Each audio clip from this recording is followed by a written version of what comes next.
আলাইকুম দর্শক। এই পাশ আমরা একটা নদীতে আছি, নদীর নাম শিব নদী। ওই পাশে গ্রাম, আর আমরা নদীর ধারে আছি।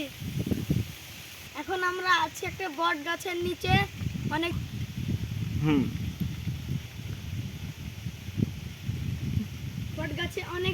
বট গাছের নিচে আমরা বসে আছি।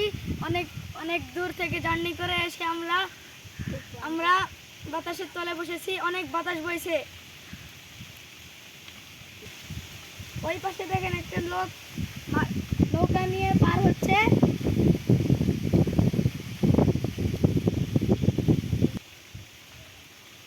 জায়গাটি খুবই সুন্দর লাগছে।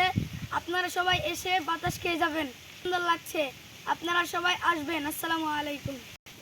আসসালামু আলাইকুম গাইস। আমরা এখন একটি নদীতে আছি, সেই নদীর নাম শিব নদী। ওইদিকে এখানে খুব মনোরম পরিবেশ। আমরা এখানে ঘুরতে এসেছিলাম। এখানে দুইজন জেলে মাছ ধরছে। এটাকে আমরা ব্যবসা করি। ওইদিকে আমরা এখন দাঁড়িয়ে আছি নদীর তীরে, এবং আমাদের ওই পাশে আছে নদীর বাঁধ। যদি এখন বর্ষাকাল, তবে নদীটি ভরেনি। যদি বর্ষাকাল হতো তাহলে নদীকে আরও সুন্দর লাগতো। প্রথমে বলবো, এখানে বর্তমানে এখন বর্ষাকাল চলছে, তবুও নদীটি পর্যাপ্ত বৃষ্টিপাতের কারণে তবুও নদীটি ভরেনি, কানায় কানায় ভরেনি। কানায় পরিপূর্ণ হলে নদীটিকে আরও সুন্দর লাগতো। তবে জায়গাটি এবং নদীটি অনেক সুন্দর।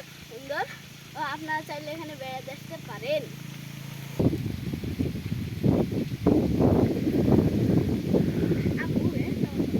কথা বলুন না এখন।